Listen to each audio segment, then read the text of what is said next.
pieza que tenemos justo aquí en la vitrina y que es el famoso Bosquejos de Hokusai, o como en japonés se conoce Hokusai Manga, que es un conjunto de 15 volúmenes de libros ilustrados con diferentes bocetos sobre animales, casas, rostros, actividades humanas, paisajes, y que marcó mucho la figura de Tablada. Entonces él habla de que ese es su primer contacto con Japón. De hecho son las artes plásticas ese primer contacto, y a partir de la lectura de diferentes libros que él va comprando a lo largo de su vida y que veremos ahorita cuando nos desplacemos hacia allá, es que va él formando una imagen particular de Japón, una imagen muy marcada también por el exotismo orientalista de finales del siglo XIX europeo, que él bebía sobre todo por las fuentes que leía en francés. Esta sección también tiene un conjunto de estampas japonesas de la colección Tablada, con tema de mujeres, que también marcaría mucho todo un componente erótico que es muy particular en los escritores y en los artistas de finales del XIX y principios del siglo XX.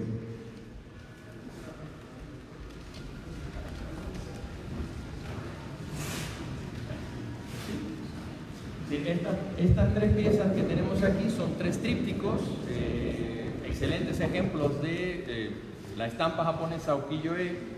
Creo que se fue el audio, pero si me oyen hablo más alto. Sí, escucho. En este caso son piezas del siglo XIX ya, y vemos aquí pues, autores importantes como Kunisada o como Kuniyoshi, en estos dos casos, con uno de los temas más característicos de la estampa japonesa, sobre todo en su primera etapa, que es el de lo que se llama Bijinga o mujeres bellas. En una parte importante, no en todas de esas estampas, hay una representación no solo de mujeres del común, como vemos aquí en esta, son jóvenes que están jugando allá a la orilla del río, sino también de prostitutas, como vemos en la estampa de la izquierda. Esta idea de la prostituta o la geisha que se representa en la estampa japonesa va a ser un componente importantísimo que marca toda esta erotización de la figura de la mujer, característica del orientalismo y del japonismo europeo de finales del XIX y del XX. Pues allá tenemos una cédula comentada donde se habla un poco de esto y se muestra una pieza europea donde es una mujer semidesnuda vestida a la japonesa. De aquí pasamos, si quieren damos la vuelta, a la sección que tiene que ver con sus libros. Sí, otras cuatro piezas del mismo tema, en este caso son un poco más tardías que las que vimos en la otra pared. Y pasamos al otro subnúcleo, que es el de sus libros y sus dibujos. Es decir, los libros de la biblioteca Tablada, que fue avanzando a lo largo de su vida, que fueron su principal fuente de conocimiento del país, sobre todo antes de ir a Japón. Es impresionante el mercado de comercios de libros que existía en México a principios del siglo XX y finales del XIX. Toda esta información también la podemos sacar del diario de Tablada, donde comenta que compró este o aquel libro pocos meses después de que se acabara de publicar en Francia o en Inglaterra. Entonces, en ese sentido, la intelectualidad mexicana de principios del siglo XX tuvo a su disposición, claro, si tenían los medios, por supuesto, un volumen importante de información también sobre Japón, bastante actualizado. Entonces, estas fueron las primeras fuentes de Tablada. Con esto fue que él construyó su imagen idílica, de cierta manera, sobre Japón. Tablada, además, quiso ser pintor. Él en algún momento dice que fue pintor frustrado. Él aprendió, estudió, lamentablemente lo tuvo que dejar cuando entró al colegio militar, y uno de sus hobbies importantes era hacer dibujos de las imágenes que veía en los libros que consumía. Entonces aquí en esta pequeña sección tenemos importantes fuentes históricas que se conservan en la Biblioteca de Filológicas de la UNAM, de los dibujos y acuarelas que hizo Tablada basados en las ilustraciones de los libros sobre Japón que consumió a lo largo de su vida. Aquí, exacto, aquí tenemos uno de los cuadernos que se conserva en la UNAM, y en el iPad que tienen en la pared pueden revisar todas las páginas. Por motivos de exhibición, pues solo lo podemos tener abierto en una sola. Sin embargo, pueden ustedes revisar todo el libro, igual que en el caso del manga de Hokusai que está al principio. Aquí es donde empieza también el ánimo coleccionista de Tablada. Desde que era niño empezó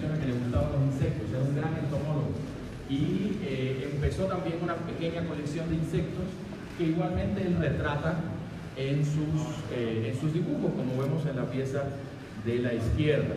Y estas dos otras piezas de acá son estampas japonesas de su colección con el mismo tema de los insectos. Su interés por los insectos, por las plantas y por los hongos alucinógenos también fue algo importante que marcó la vida de Tablada. De hecho, tiene un libro sobre los hongos. Este es otro dibujo de Tablada, en este caso lo hace justo en 1914, cuando él está prácticamente por irse de México, y de hecho en su propio diario él habla de su jardín y de las orquídeas que tenía en su jardín. Y bueno, el dibujo funciona muy bien también con la mención que él hace en su diario. Vamos a ver entonces en la siguiente sala, que continúa este mismo núcleo, otras estampas japonesas con temas de animales que él coleccionó y que corresponden ya a finales del 19 y principios del siglo XX, que son estas cuatro piezas que tenemos aquí. En este caso resalto estas dos de Ohara Koson, que fue uno de los más importantes ilustradores y pintores japonés de finales del 19 y principios del siglo XX, y estas dos piezas en particular son dos de las más importantes de la colección de ukiyo-e de Tablada, al igual que los trípticos de allá y otras que veremos más adelante. Aquí cerramos. Como esto también es importante.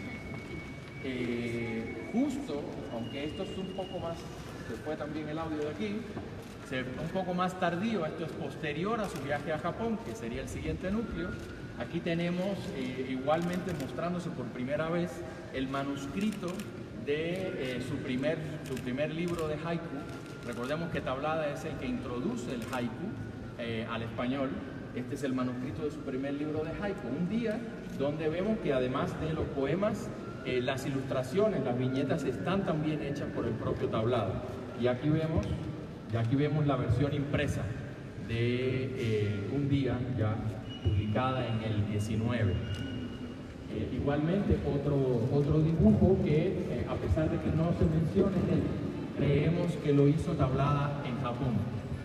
Tablada en Japón menciona en su diario que acostumbraba a visitar tiendas de anticuario, librerías, sobre todo en Yokohama, que fue donde él estuvo, y creemos, por cuenta de ser un incensario budista, que podía haber sido un objeto que él compró allí o que él dibujó en algunos de o a partir de algunas de las piezas que vio en las tiendas de anticuario. Pasando este tori, el tori es el arco que marca en Japón la separación entre un espacio profano y un espacio sagrado, y en la exhibición pues también tiene una carga simbólica importante, y es que vamos a entrar a Japón ahora, es decir, el tori nos va a dar paso a el viaje de Tablada a Japón.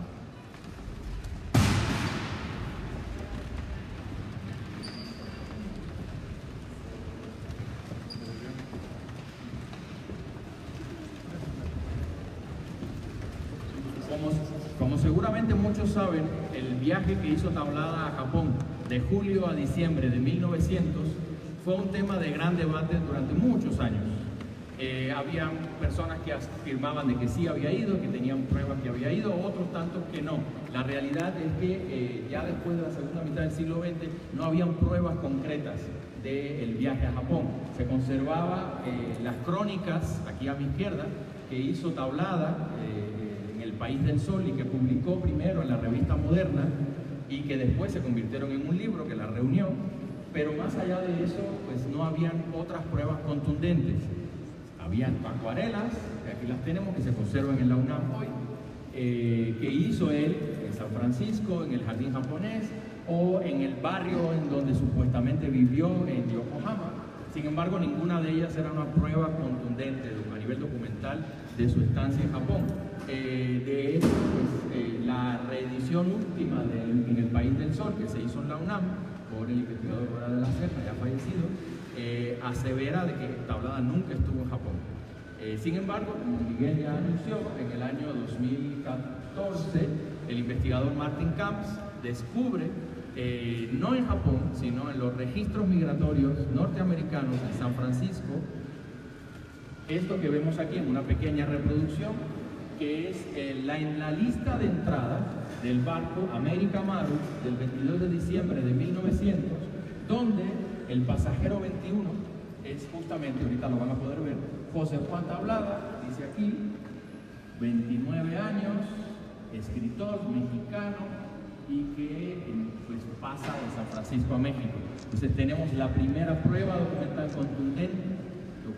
contundente que nos sirve entonces para reforzar muchas de las piezas que están aquí, como aquella que está en la vitrina de allá atrás, que es uno de los volúmenes del manga de Hokusai, donde en la portada tiene escrito de puño y letra de Tablada que lo compró en la librería Maruya de la calle Benten de Yokohama en julio de hecho del 1900.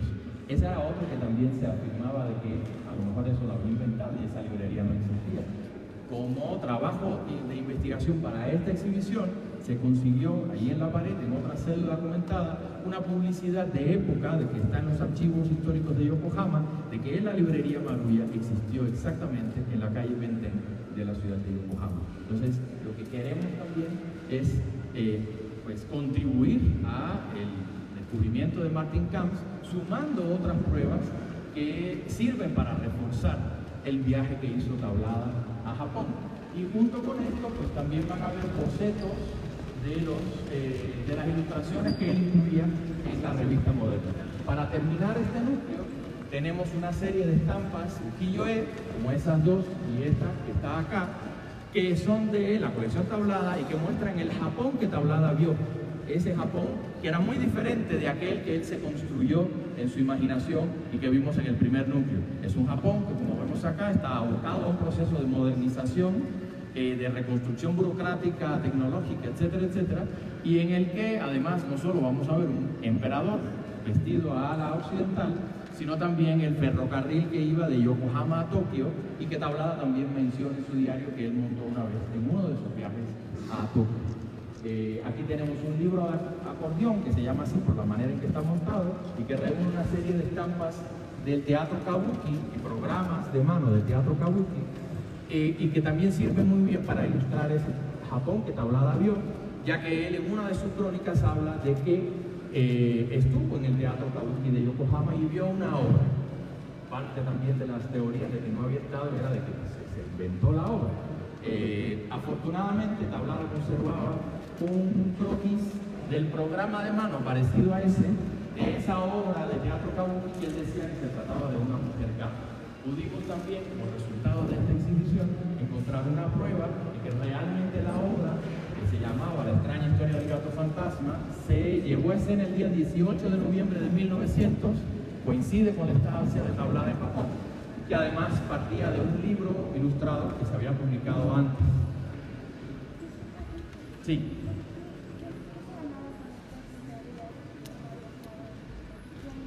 No se ganaba nada, sencillamente era, pues bueno, ¿fue o no fue? Pues ahí tenías dos caminos, o asumir de que sí había ido y tratar de demostrar que sí, o asumir que no había ido y tratar de demostrar que no. Hay una situación que sí es real. Las crónicas de Japón de él son muy particulares, porque a veces parece como si estuviera narrando algo donde él no se involucra. Y eso daba pie también a muchos investigadores a decir, pues está describiendo a lo mejor algo que leyó o algo que vio en una imagen y no una experiencia de vida, o la manera en particular en que él relataba esto. Ya sabiendo que él realmente estuvo, podemos ver las crónicas de otra manera diferente. Quizás era alguien que se creó barreras a sí mismo, uno, por el desconocimiento de la lengua, no hablaba japonés. Dos, por la imagen particular que él se construyó de un Japón que ya no existía en esa época. Y entonces, de cierta forma, se refugia Tablada en una burbuja, viendo una realidad que además narraba de maneras un poco diferentes, porque él veía lo que quería ver solamente.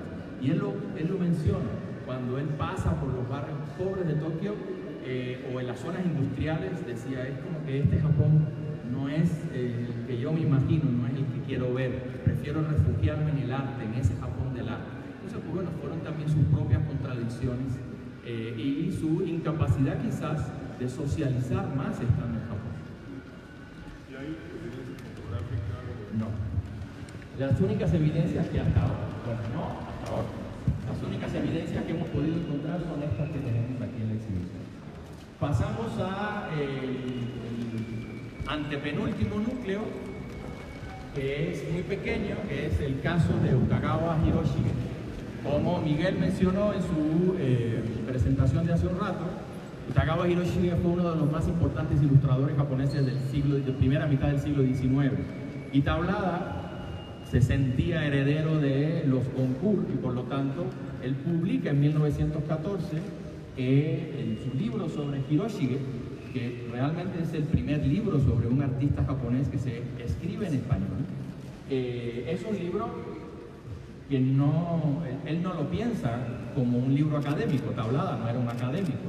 En el libro reúne una serie de información importante sobre Hiroshige actualizada, pero también él se suelta a construir una prosa lírica sobre el ilustrador que complementa el libro, pero que lo hace también mucho más lejos de un libro académico con pruebas contundentes, etc. Pero bueno, no era interés de Tablada. No podemos valorar a Tablada como un especialista ni como un académico, sino como un conocedor con las limitantes que en esa época existían de conocimiento. No lo podemos valorar a partir de lo que nosotros sabemos hoy.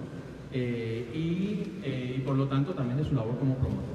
Tablada, además de escribir el libro de Hiroshige, en 1937 organiza con sus piezas de la colección, de su colección, una exhibición sobre obras de Hiroshige. No tenemos más información ni lista de obras, no sabemos exactamente qué obras se expusieron aquí.